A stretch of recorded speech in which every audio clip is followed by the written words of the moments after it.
नमस्कार, मैं हूं देवांशु। आप देख रहे हैं न्यूज़ फोर नेशन। आरजेडी में बवंडर मचा हुआ है। जगदानंद सिंह और तेज प्रताप यादव के बीच एक तरह से कहते हैं सियासी वार जो जारी है। और आज तेज प्रताप यादव ने कहा कि जब तक जगदानंद सिंह पर कार्रवाई नहीं होती है तब तक वो पार्टी। सिंह ने कहा हो इस तेज प्रताप।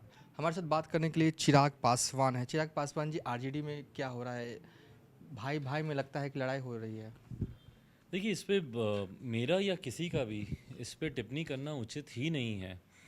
जो उनकी पार्टी में हो रहा है ये उनकी पार्टी का अपना अंदरूनी मामला है, या अगर परिवार में भी अगर इस तरीके की का कोई विवाद है तो ये भी उनका एक अपना पारिवारिक मामला है।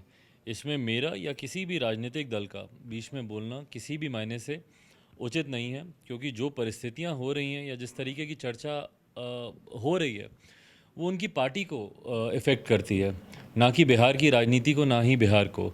तो जो बात ना बिहार को इफ़ेक्ट करे, ना बिहारियों को इफ़ेक्ट करे, ना ही बिहार की राजनीति को इफ़ेक्ट करे, उसमें मुझे नहीं लगता कि किसी तीसरे के हस्तक्षेप करने की ज़रूरत है। पुराना राजनीतिक दल है, पूरी तरीके से अपना अच्छा भला बुरा जानते हैं ये लोग। इनकी पार्टी के लिए क्या सही है, परिवार के लिए क्या सही है, मुझे लगता है उचित निर्णय लेंगे। इसमें किसी तीसरे के हस्तक्षेप की ज़रूरत नहीं है। हाँ, लेकिन आप भी यूथ हैं, तेज प्रताप यादव भी यूथ हैं, आप भी बिहार में पॉलिटिकल पार्टी चला रहे हैं, उन लोग भी चला रहे हैं। लेकिन सवाल यह है कि क्या तेज प्रताप यादव को वो सम्मान नहीं मिला जो अब तक आप रीड कर पा रहे हैं? देखिए, मैं उनकी पार्टी का सदस्य नहीं हूँ, मैं इस बात का पे कोई टिप्पणी कर ही नहीं सकता हूँ। मुझे नहीं पता कि उनकी पार्टी में क्या सम्मान किसको मिला, नहीं मिला, किसके बारे में सही कहा गया, किसके बारे में गलत कहा गया। हाँ, कुछ संगठन के स्तर पर उन लोगों ने कुछ फेरबदल ज़रूर किए हैं, जिसकी वजह से मेरी जानकारी में जो आया ये कुछ विवाद उठ रहे हैं। बट बहरहाल ये उनका पूरी तरीके से राष्ट्रीय जनता दल का अपना अंदरूनी मामला है। संगठन पे किस पद पर किसको वो रखना चाहते हैं, नहीं रखना चाहते हैं, ये पूरी तरीके से उनका इंटरनल मैटर है। एक सवाल है कि अब तेजस्वी यादव और नीतीश कुमार दोनों मिलकर जाएंगे पीएम मोदी से मिलने के लिए। उम्मीद है कि अच्छी खबर आएगी दिल्ली से। जातीय जनगणना की आप बात कर रहे हैं, बिल्कुल इस पे हम लोग भी, खैर जैसा मैंने कहा कि हम लोग इसका समर्थन करते हैं कि जातीय जनगणना होनी चाहिए। और इसके पीछे कारण है क्योंकि केंद्र सरकार, राज्य सरकारें कई ऐसी कई ऐसी योजनाओं की घोषणा करती हैं जिसका आधार जातीयता होता है।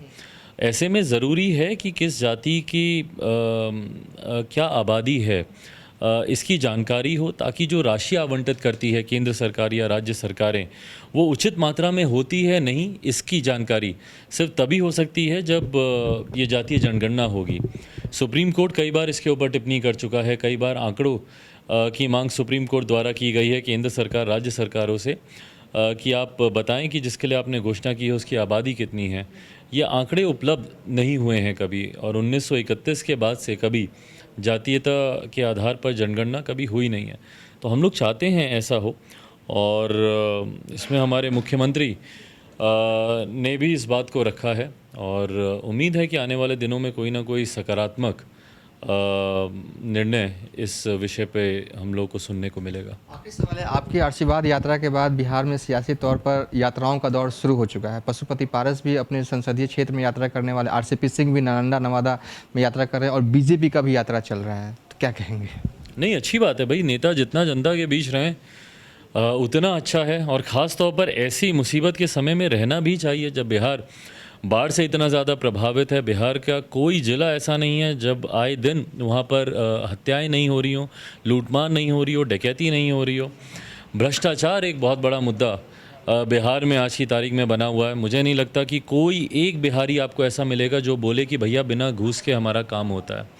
बेरोज़गारी सबसे चरम सीमा पर है आज की तारीख में। जब हम लोग बिहार के विकास की बात करते हैं तो ज़रूरी है बिहार में पर कैपिटा इनकम को बढ़ाने की।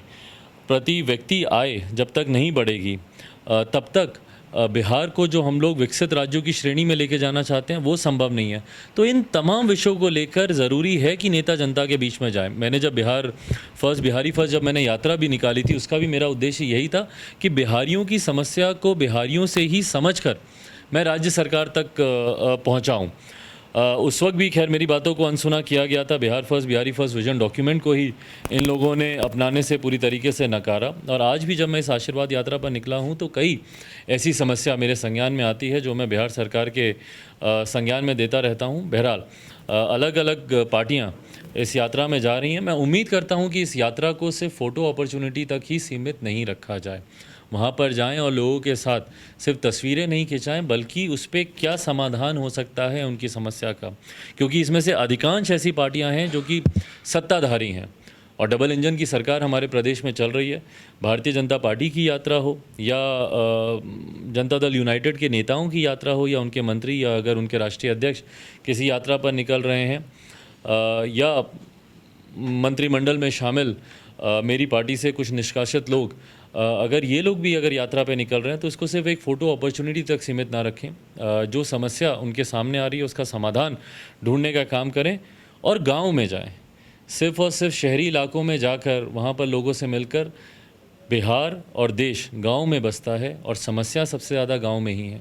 तो जब तक गांव में नहीं जाएंगे, गांव के लोगों से नहीं मिलेंगे, किसानों से नहीं मिलेंगे, मज़दूरों से नहीं मिलेंगे, तब तक सही समस्या की जानकारी इनके संज्ञान में नहीं आएगी। तो उम्मीद करता हूं कि फ़ोटो अपॉर्चुनिटी ना बनाएं और सिर्फ शहरी इलाकों तक ही सीमित ना रहें, गांव तक भी जाएं। चलिए, ये थे चिराग पासवान। फिलहाल अभी तक के लिए इतना ही। आप देखते रहिए न्यूज़ फॉर नेशन।